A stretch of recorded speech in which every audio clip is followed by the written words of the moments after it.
وسلم سفر معراج سے واپس آئے اور صبح جب لوگوں کو آپ نے بتایا کہ میں نے جنت کے طبقات کو دیکھا، میں مسجد حرام سے مسجد اقصی تک گیا، اس کے بعد میں نے جنت کا مشاہدہ کیا، اللہ کی میں نے نشانیاں دیکھی، اللہ کی بہت ساری میں نے نعمتیں دیکھی، تو اس وقت بھی کفار نے انکار کیا۔ میرے آقا علیہ الصلوۃ والتسلیم کے پیارے دیوانوں، باقاعدہ کفار کو جمع کر کے صدیق اکبر کو بلایا گیا اور کہا گیا کہ صدیق اکبر، اگر کوئی یہ کہے کہ رات کے تھوڑے سے حصے میں مسجد حرام سے مسجد اقصی تک گیا، پھر آسمان کی میں نے سیر کی، یہاں تک کہ لامکان پر گیا، سدرۃ المنتہا سے آگے گیا،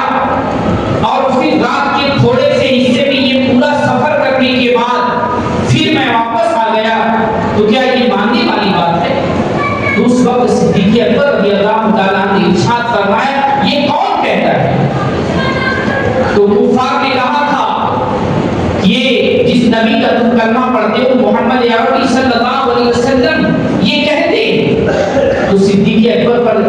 قربان جائیں، ان کا ایمان اتنا مضبوط تھا کہ صدیق اکبر رضی اللہ تعالیٰ نے برجستہ طور پر ارشاد فرمایا کہ اگر میرے آقا کہتے ہیں تو اسے میں مانتا ہوں۔ کوئی اور ہوتا تو سوچتا، لیکن جس نبی کے کہنے پر میں نے اللہ کو ایک مانا ہے، اگر وہ نبی کہتا ہے تو یہ واقعہ سچ ہے۔ میرے آقا علیہ الصلوۃ والتسلیم کے پیارے دیوانوں، اس سے یہ بھی بات معلوم پڑی کہ کفار مکہ نے اس سفر کا انکار کیا، جسمانی طور پر معراج مصطفیٰ صلی اللہ علیہ وسلم کا انکار کیا، تو انکار کرنا یہ کفاروں کا طریقہ ہے اور اسے مان لینا یہ صدیق اکبر کا طریقہ ہے۔ تو میرے آقا علیہ الصلوۃ والتسلیم کے پیارے دیوانوں، اللہ نے کہا سبحان، پاک ہے وہ ذات، اور اللہ رب العزت علی کل شیء قدیر ہے، وہ ہر چیز پر قادر ہے، وہ جو چاہے کر سکتا ہے۔ تو میرے آقا علیہ الصلوۃ والتسلیم کے پیارے دیوانوں، اللہ نے اسی لیے سب سے پہلے اس آیت مبارکہ کی جو شروعات کی وہ سبحان سے کی کہ اب کوئی اعتراض نہ کرے، اس لیے کہ لے جانے والی ذات کوئی اور نہیں ہے بلکہ ساری کائنات کا جو پالنہار ہے، جس کے قبضے قدرت میں ساری کائنات کی جان ہے، وہ رب لے جانے والا ہے، اور جانے والا بھی کوئی معمولی نہیں ہے بلکہ وہ رسول اعظم صلی اللہ علیہ وسلم کی ذات بابرکت ہے۔ تو میرے آقا علیہ الصلوۃ والتسلیم کے پیارے دیوانوں، یہاں سے یہ سارے اعتراضات ختم ہو جاتے ہیں کہ اللہ رب العزت جو چاہے کر سکتا ہے، اس میں کوئی وقت کو جوڑتے بیٹھے، اتنی دیر میں یہ کام ہوتا ہے، اتنی دیر میں وہ کام ہوتا ہے، وہ ساری چیزیں اس کی جگہ پر ہیں، لیکن لے جانے والی ذات وہ اللہ کی ہے۔ اب آنکھیں بند کر کے اسے قبول کر لینا ہے۔ میرے آقا علیہ الصلوۃ والتسلیم کے پیارے دیوانوں، اب بات آتی ہے کہ معراج مصطفیٰ صلی اللہ علیہ وسلم کیوں، اللہ نے اپنے محبوب صلی اللہ علیہ وسلم کو معراج کیوں کرایا؟ علماء مکہ، مفسرین، محدثین اس کے بہت ساری حکمتیں بیان کرتے ہیں قرآن حدیث کی روشنی میں، کہ آپ دیکھیں کہ نبی کریم صلی اللہ علیہ وسلم صبح سے لے کر شام تک اسلام کی دعوت دیتے ہیں، لوگوں کو دین کی طرف بلاتے ہیں، لیکن کوئی اس دن اسلام کے قریب نہ، کسی نے اسلام قبول نہیں کیا۔ میرے آقا علیہ الصلوۃ والتسلیم کو بڑا افسوس ہوا اور آپ غمگین ہوئے، تو اس غم کو دور کرنے کے لیے اللہ تبارک و تعالیٰ نے معراج کرائی۔ ایک وجہ تو یہ بتائی جاتی ہے، دوسری وجہ آپ دیکھیں کہ اللہ تبارک و تعالیٰ قرآن کریم میں ارشاد فرماتا ہے، ان اللہ اشتری من المؤمنین انفسهم واموالهم بان لهم الجنہ۔ اس آیت کریمہ میں اللہ رب العزت نے ارشاد فرمایا، تحقیق کی اللہ رب العزت نے مومنوں کی جان اور ان کے اموال جنت کے بدلے اللہ رب العزت نے خرید، یعنی بیچنے والے مومنین اور خریدنے والا رب تبارک و تعالیٰ، اور اس سودے کے وکیل اعظم جو ہیں وہ نبی کریم صلی اللہ علیہ وسلم۔ تو وکیل کا یہ کام ہوتا ہے کہ وہ سودے کو بھی دیکھے، اس کی قیمت کو بھی دیکھے کہ اس کے بدلے میں اللہ نے کیا قیمت لگا کے رکھی ہے، یعنی جو دنیا میں نیک عمل کریں گے اور پرہیزگاری کریں گے